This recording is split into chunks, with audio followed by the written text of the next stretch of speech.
बिस्मिल्लाहिर्रहमानिर्रहीम। अस्सलाम वालेकुम नाज़रीन, मैं हूं आपकी मेज़बान डॉक्टर मुक़द्दस मलिका वान और बात आज़ाद कश्मीर LS6 ज़माने की करें तो इस वक्त सियासी सूरत हाल टोटल बतदरीज तब्दील हो चुकी है। चौधरी अली शान सोनी साहब का पीपल्स पार्टी में जाना, इसी तरह से वहीद अकरम एडवोकेट साहब का जो है इलेक्शन कंटेस्ट करना पीपल्स पार्टी के प्लेटफॉर्म से लास्ट ईयर या उससे पहले, ऑब्वियसली ये एक बड़ा डिफरेंट सा इम्तजाज है। बात अगर हम करें चौधरी रज़ाक साहब की तो मे बी वो मुस्लिम लीग नून ज्वाइन कर लें, उसको प्यारे हो जाएं। और बात राजा मकसूद साहब की करें तो कहाँ जाते हैं, क्या होता है। बल्दियात की बात करें तो बल्दियात की हमारे माशरे में और वैसे भी अगर देखा जाए तो बहुत ज्यादा अहमियत है, क्योंकि बल्दियात आपकी ग्रास रूट की सियासत है। बल्दियात में सबसे ज्यादा एक्टिव और सबसे बड़ी बात यूनियन कौंसिल तरहाल जंडाला में अपने चेयरमैन की हैसियत से अपनी सरगर्मियों को कैरी ऑन रखने वाली शख्सियत जो बहुत एक्टिव है, मुमताज कानूनदान भी हैं, राजा हस्साम जहांगीर खान इस वक्त हमारे साथ मौजूद हैं, जो एक बहुत ही मजे हुए एडवोकेट भी हैं और साथ ही साथ चेयरमैन भी हैं। आइए आपकी मुलाकात उनसे करवाते हैं, उनसे पूछ लेते हैं बल्दियात की क्या अहमियत है, जितने फंड्स उन्हें चाहिए थे मिले नहीं मिले, क्या क्या शॉर्ट कमिंग्स हैं। सबसे बड़ी बात मसाइल पर करेंगे कि उनके दरहाल जंडाला में क्या क्या मसाइल हैं। अस्सलाम वालेकुम जी, क्या हाल है? डॉक्टर साहिबा, सबसे पहले तो मैं आपका शुक्रिया अदा करता हूँ जी जी आपका और आपकी टीम का कि आप यहाँ तशरीफ लाए। जी जी वेलकम सर। सबसे पहला सवाल सर, बल्दियात नो डाउट बहुत किसी भी मुल्क किसी भी कौम की तरक्की में बड़ा अहम किरदार निभाता है, बड़ा कलीदी किरदार है। 31 साल के बाद इलेक्शन मुमकिन हुए due to Pakistan Tehreek Insaf, due to Sardar Tanveer Ilyas. क्या हुआ ऐसा कि फंड्स दरकार नहीं? कितनी अहमियत है बल्दियात की? बेसिकली तो थोड़ा सा इसमें मैं थोड़ा सा रोशनी डालता हूँ कि आज़ाद कश्मीर में जो जमहूरी निज़ाम शुरू हुआ है वो शुरू ही बल्दियात से हुआ है। 1960 का बेसिक डेमोक्रेसी एक्ट है जिसके तहत पहली दफ़ा आज़ाद कश्मीर में जो इलेक्शन हुए बल्दियाती नुमाइंदगान के ज़रिए से सदर रियासत का इंतखाब अमल में लाया गया। इस बात से आप अंदाज़ा लगा लें कि आज़ाद कश्मीर में जो यहाँ जो जमहूरी निज़ाम की जो बेस है या जो स्टार्ट है वो बल्दियाती कितना इम्पोर्टेंट है। दूसरी तरफ जो इसकी अहमियत है वो ये पावर की मरकजियत को ख़त्म करता है। बल्दियाती सेटअप जी जी ये जो पावर है इसको ग्राउंड लेवल पे लेके आता है। दूसरी तरफ ये नई लीडरशिप के लिए नर्सरी की अहमियत रखता है। और जो सबसे बड़ा इसका जो फ़ायदा है वो ये है कि इससे मसावी तरक्की अमल में आती है। आपका वार्ड लेवल पे बराबर जो फंड जो मिलते हैं उससे जो डेवलपमेंट होती है वो इक्वली जो है वो वार्ड लेवल पे होती है। जबरदस्त। साथ ही इस पे जो है ये करप्शन के जो इम्कानात हैं वो बहुत कम होते हैं। लेट्स सपोज कि हमें इस निज़ाम के तहत 2 दफ़ा हमें, एक दफ़ा 10 लाख रुपया मिला यूनियन काउंसिल में और दूसरी दफ़ा हमें 28 लाख मिला। तो अब पूरी जो यूनियन काउंसिल है वो वहाँ के जो सारे लोग हैं उनकी नज़र होती है आपको कि ये पैसे ग्राउंड पे लग रहे हैं या नहीं लग रहे। सही। तो इससे मैं समझता हूँ कि इस निज़ाम के जो वो मल्टीपल जो इसके फ़ायदे और आप जमहूरी जो ममालिक हैं उन्हें देखें जिनके जो बल्दियाती निज़ाम मजबूत हैं उन मुल्कों ने डेफिनेटली तरक्की की है। बिल्कुल ऐसे ही है। अच्छा सर, अगर बात करें हम आपकी यूनियन काउंसिल की, फंड्स की दरकारी के लिए ऑब्वियसली बड़ी एफर्ट करनी पड़ी आपको, कुचहरी जाना पड़ा आपको, जाना पड़ा सुप्रीम कोर्ट के पास जाना पड़ा। कितनी एफर्ट आपने की और इसका बरक्स आपको रिजल्ट या फायदा क्या मिला? बेसिकली तो हम अभी भी एफर्ट कर रहे हैं। जी जी। जिस तरह हुकूमत को इन अदारों को ऑन करना चाहिए था इन्होंने नहीं किया। 14वीं तरमीम के बाद 13वीं तरमीम के बाद जो बल्दियाती निज़ाम है इससे आइनी कवर हासिल हुआ। आज़ाद जम्मू कश्मीर का जो आइन है 1974 का जी जी उसका आर्टिकल 3D है। ये बल्दियाती निज़ाम के मतलब है, प्रमोशन ऑफ लोकल गवर्नमेंट्स के मतलब है, मतलब ये एक आइनी कवर इससे हासिल था। लेकिन जो मौजूदा हुकूमत है इसने इस निज़ाम को बिल्कुल ऑन नहीं किया। इसके लिए हम डे फर्स्ट से लेके अभी तक स्ट्रगल में हैं। सबसे पहले तो हमने एक तहरीक का आगाज़ किया।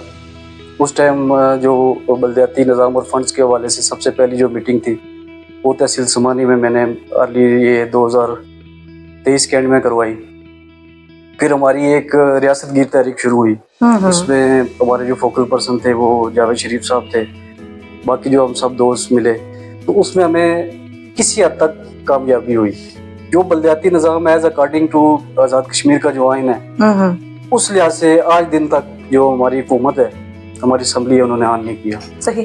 اچھا سر، جس طرح سے آپ نے ماشاءاللہ سے آپ ایک قانون دان ہیں، آپ نے پارٹیسپیٹ کیا، پولیٹکس کو آپ نے آن کیا، سیاست میں بلدیات بڑا اہم اور لازمی جز ہے. علی شان سونی صاحب ایز اے منسٹر انہوں نے کیا کیا، as a M L A انہوں نے کیا کیا، راجہ مقصود صاحب کا اور ان کا اگر کمپیریزن کیا جائے تو آپ کو کیا لگتا ہے کہ کون سی پارٹی نے واقعی صحیح طرح سے ڈیلیور کیا ہے؟ دیکھیں جہاں تک بلدیات کی بات ہے وہاں تک تو میں یہ کہنے میں کوئی مجھے اس بات کا نہیں ہے کہ چاہے کوئی سٹنگ اسمبلی ممبر سٹنگ اسمبلی ہے، منسٹر ہے، یا وہ الیکشن آ رہا ہوا ہے، بلدیاتی نظام کے حوالے سے آزاد کشمیر میں کسی نے ایفرٹ نہیں کی.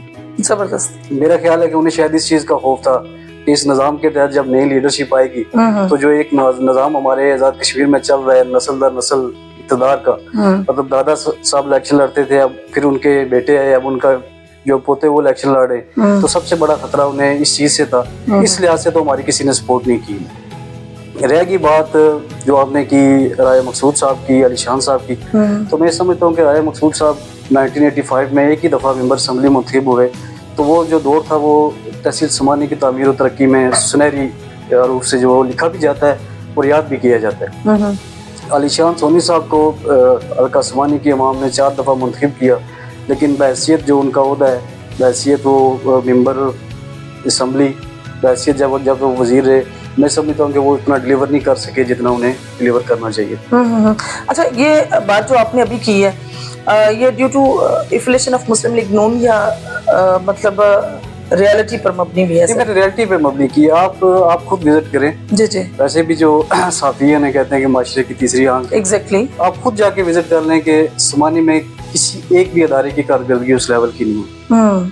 مطلب ہمارے جو دور دراز کے ایریے ہیں، سب سے مشکل جو ہمارا لائن آف کنٹرول کا ایریا ہے، ایگزیکٹلی، جس میں ہماری یہ یونین کونسل ڈال کھمبا ہے، یونین کونسل چائی گائی کا اس کا حصہ ہے، اس کے بعد یونین کونسل بڈالہ، یہ جو سارے ایریے یہ مشکل ترین ایریے ہیں. اب ہونا تو یہ چاہیے تھا کہ ان ایریوں میں پریورٹی بیس پہ کام ہوتے، کیونکہ یہاں کسی بھی وقت ایمرجنسی کی صورتحال پیدا ہو جاتی ہے انڈین شیلنگ سے. لیکن آج دن تک وہاں نہ اس طرح کی سڑکیں بن سکی، نہ کوئی صحت کے جو ادارے ہیں وہ ہو سکے، اور بجلی کا نظام وہ پوری سمانی میں ہی بالکل آپ سمجھیں کہ صفر پہ ہے. آئے روز جو ہے بجلی کے احتجاج اور یہ مسائل یہ سارے موجود ہیں. ترحال جنڈالہ کے اگر مسائل کی بات کریں، آپ کے یونین کونسل میں ایز اے چیئرمین آپ کیا کیا مسئلے دیکھتے ہیں؟ کون سے ایسے ہیں جن کو پریورٹی بیس پر حل ہونا چاہیے؟ دیکھیں سب سے بڑا مسئلہ تو ہمارا بجلی کا ایشو ہے. جی جی. ہماری جس فیڈر سے ہمیں بجلی ترسیل کی جا رہی ہے یہ اسلام گڑھ گریڈ سے، یہ 1980 کا بنا ہوا ہے. اچھا. آج یہ بالکل بوسیدہ ہو چکا ہے.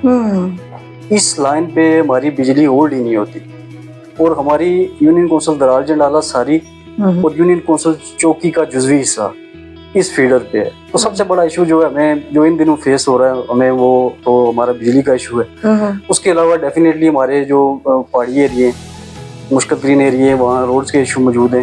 اس صحت کے حوالے سے بھی ایک جو بڑے مسائل ہمارے موجود ہیں. میری اپنی یونین کونسل میں ایک اپنی موضع جڑالی ہے، وارڈ بھی ہے گرون جڑالی، وہاں فرسٹ ایڈ پوسٹ بھی نہیں، مطلب بیسک ہیلتھ یونٹ تو دور کی بات ہے، فرسٹ ایڈ پوسٹ بھی نہیں. مطلب اس لیول سے، اور اتنا مشکل ایریا ہے کہ انہیں جنڈالہ بازار تک آنے تک، BHU تک آنے تک انہیں 5-7 کلومیٹر کا سفر کرنا پڑتا. تو یہی بات جو آگے میں نے گزارش کی کہ تحصیل سمانی میں کسی ایک بھی ادارے کی کارکردگی مثالی نہیں.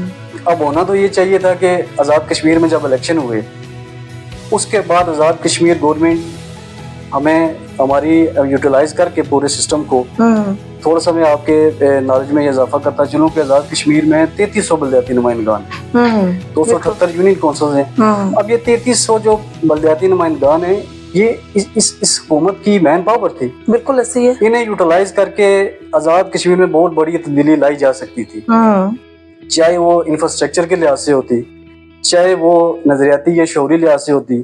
لیکن میں پہلے بھی یہ گزارش کر چکا ہوں کہ ہماری جو سٹنگ اسمبلی ہے، چاہے وہ لوگ جیتے ہوئے ہیں یا اسمبلی سے باہر ہیں، وہ اس نظام کو اون ہی نہیں کرتے، کیونکہ وہ خود اس نظام میں اجارہ دار بن کے بیٹھے ہوئے ہیں. بالکل صحیح.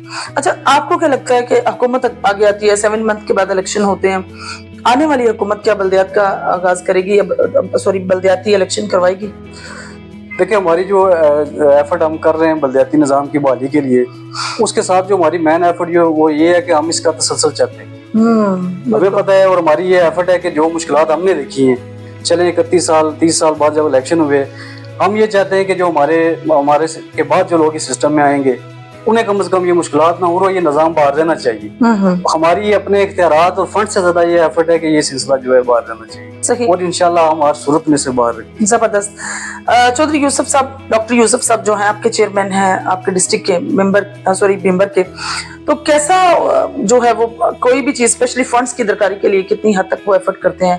काउंसलिंग करनी हो, यूनियन काउंसिल के लोगों को मोटिवेट करना हो, कितनी हेल्प करते हैं आपकी? जो हमारे चेयरमैन जिला कौंसिल डॉक्टर यूसुफ साहब हैं, उन्होंने हमारी तहरीक में कभी हमारा साथ नहीं दिया। वो हुकूमती पार्टी के साथ उनकी एफिलिएशन है, डेफिनेटली वो कर्नल वकार नूर साहब के हल्के से हैं और उन्हीं के सिस्टम के वो लोग हैं। उन्होंने कभी हमारी ना तहरीक को ऑन की है ना हमारी तहरीक का साथ दिया है। हालांकि वो चेयरमैन वो मुस्लिम लीग नून में है, मुस्लिम लीग नून में भी है और चेयरमैन जिला कौंसिल मेंबर। बिल्कुल बिल्कुल बिल्कुल।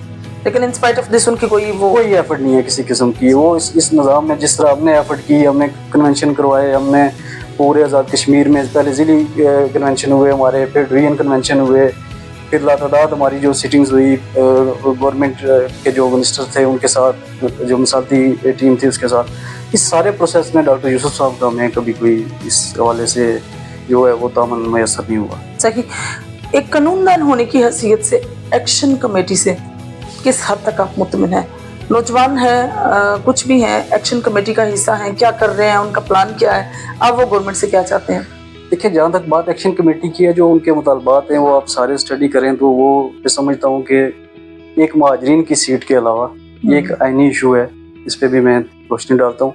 वो सारे जो मसाइल हैं वो आम आदमी के मसाइल, और रियासत की ये जिम्मेदारी है जब उसकी आवाम के जहन में कोई भी नैरेटिव हो, कोई नजरिया हो या उनकी कोई भी बात हो, उसे वो प्रॉपर एड्रेस करे, उनके साथ बैठे, उनके साथ बात करें।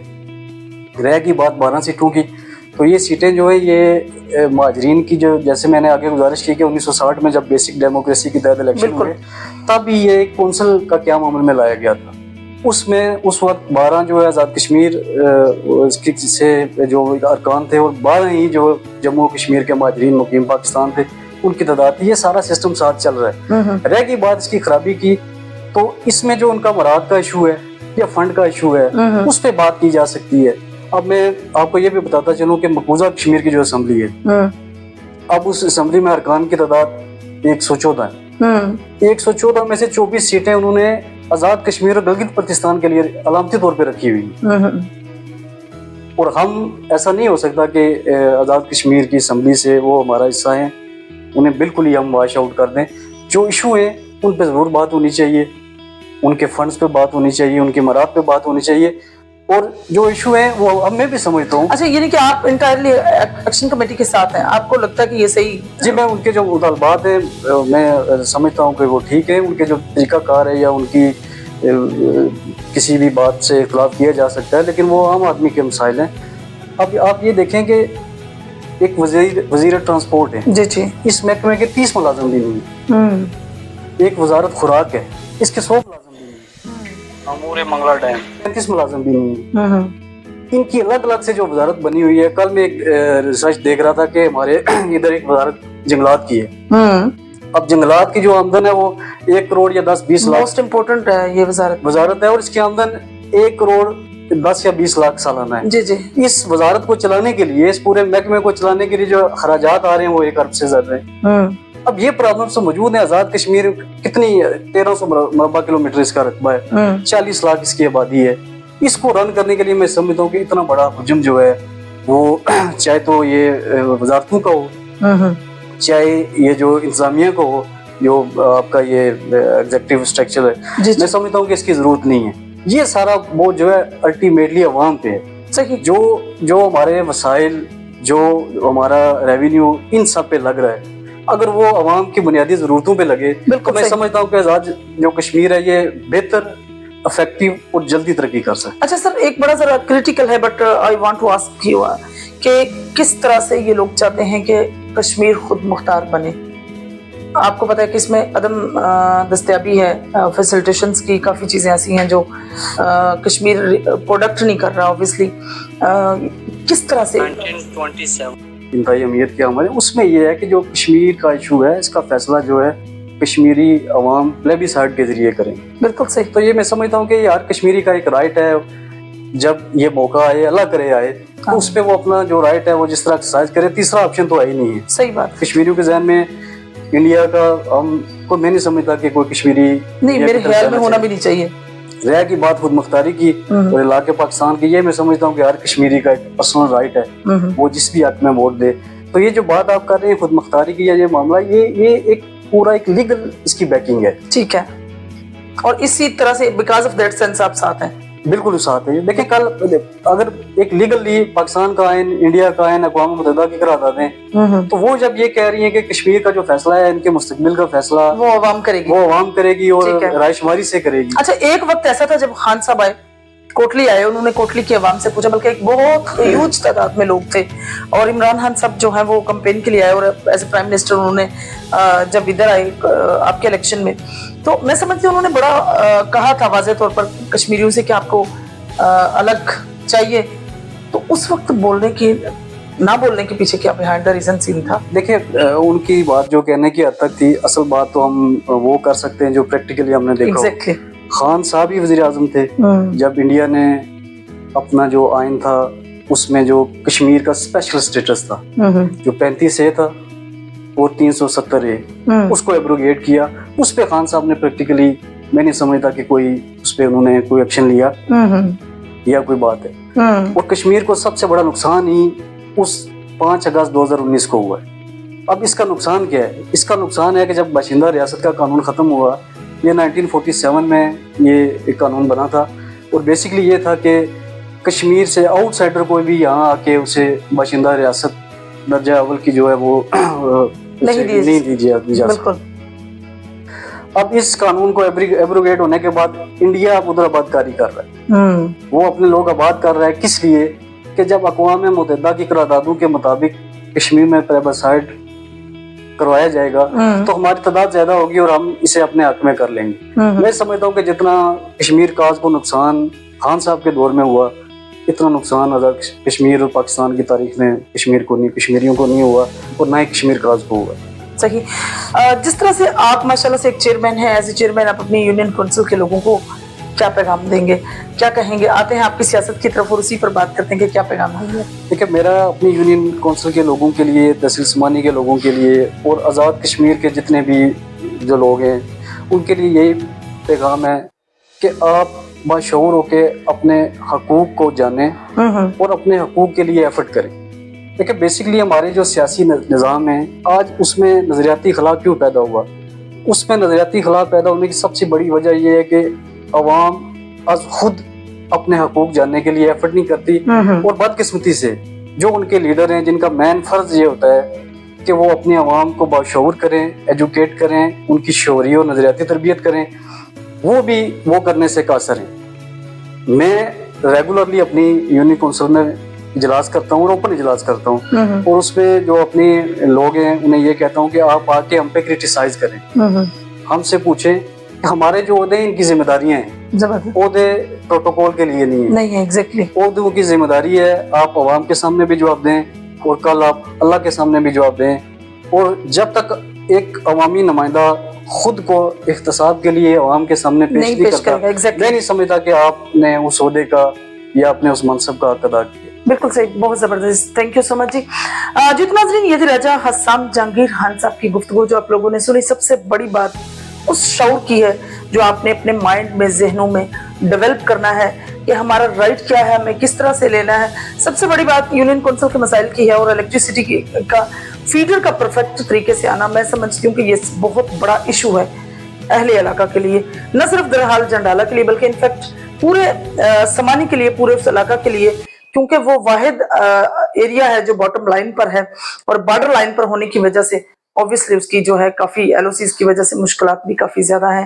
بہت اچھے سے، بہت اچھا حسام جہانگیر خان صاحب نے ڈیلیور کیا اس پر جتنا ہو سکے عوام الناس کو اسپیشلی समानी के लोगों को, यूर अवाम को जो है स्पेशली अंडरस्टैंड करने की जरूरत है। इंशाल्लाह मेरी और आपकी मुलाकात होगी फिर किसी नए प्रोग्राम में। तब तक के लिए इजाजत चाहती हूँ। अल्लाह हाफिज, अल्लाह निगहबान। Thank you.